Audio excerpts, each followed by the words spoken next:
Chapitre 22. La descente recommença cette fois par la nouvelle galerie.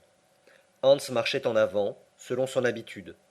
Nous n'avions pas fait 100 pas que le professeur, promenant sa lampe le long des murailles, s'écriait Voilà les terrains primitifs. Nous sommes dans la bonne voie. Marchons, marchons. Lorsque la terre se refroidit peu à peu au premier jour du monde, la diminution de son volume produisit dans l'écorce des dislocations, des ruptures, des retraits, des fendilles. Le couloir actuel était une fissure de ce genre, par laquelle s'épanchait autrefois le granit éruptif. Ces 1000 détours formaient un inextricable labyrinthe à travers le sol primordial. À mesure que nous descendions, la succession des couches composant le terrain primitif apparaissait avec plus de netteté.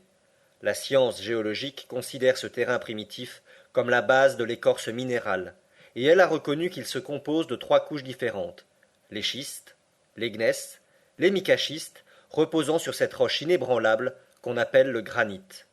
Or, jamais minéralogiste ne s'était rencontré dans des circonstances aussi merveilleuses pour étudier la nature sur place.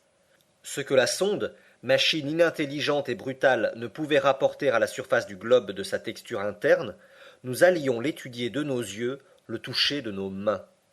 À travers l'étage des schistes, colorés de belles nuances vertes, serpentaient des filons métalliques de cuivre, de manganèse avec quelques traces de platine et d'or. Je songeais à ces richesses enfouies dans les entrailles du globe et dont la vie d'humanité n'aura jamais la jouissance. Ces trésors, les bouleversements des premiers jours les ont enterrés à de telles profondeurs que ni la pioche, ni le pic ne sauront les arracher à leur tombeau. Aux schistes succédèrent les gneiss, d'une structure stratiforme, remarquable par la régularité et le parallélisme de leurs feuillets. Puis les micaschistes disposés en grandes lamelles rehaussées à l'œil par les scintillations du mica blanc.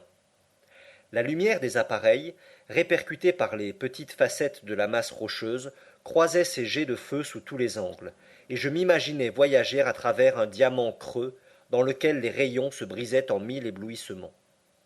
Vers 6 heures, cette fête de la lumière vint à diminuer sensiblement, presque à cesser.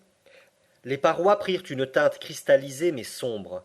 Le mica se mélangea plus intimement au feldspath et au quartz pour former la roche par excellence, la pierre dure entre toutes, celle qui supporte sans en être écrasée les 4 étages de terrain du globe. Nous étions murés dans l'immense prison de granit.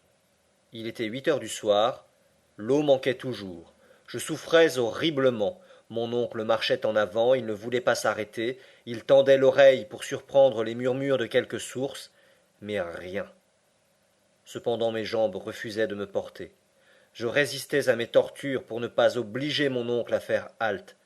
C'eût été pour lui le coup du désespoir, car la journée finissait, la dernière qui lui appartint. Enfin mes forces m'abandonnèrent. Je poussai un cri, et je tombai. À moi. Je meurs. Mon oncle revint sur ses pas. Il me considéra, en croisant ses bras, puis ces paroles sourdes sortirent de ses lèvres. Tout est fini. Un effrayant geste de colère frappa une dernière fois mes regards, et je fermai les yeux.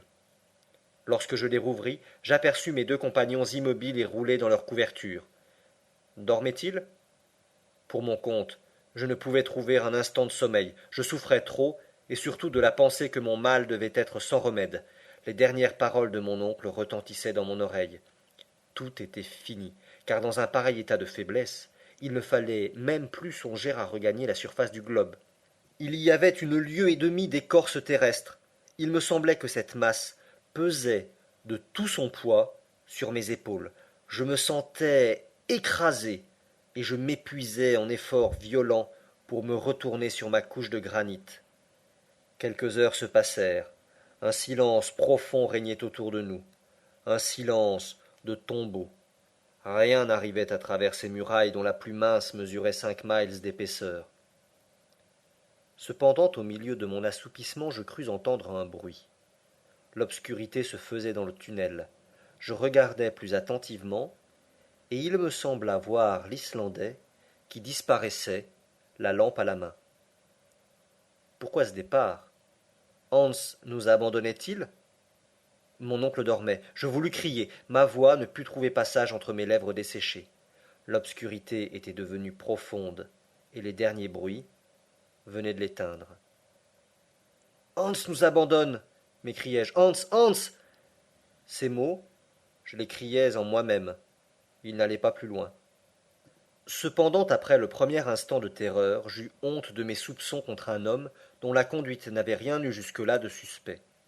Son départ ne pouvait être une fuite. Au lieu de remonter la galerie, il la descendait. De mauvais desseins l'eussent entraîné en haut, non en bas. Ce raisonnement me calma un peu et je revins à un autre ordre d'idées. Hans, cet homme paisible, un motif grave avait pu seul l'arracher à son repos. Allait-il donc à la découverte? Avait-il entendu pendant la nuit silencieuse quelques murmures dont la perception n'était pas arrivée jusqu'à moi?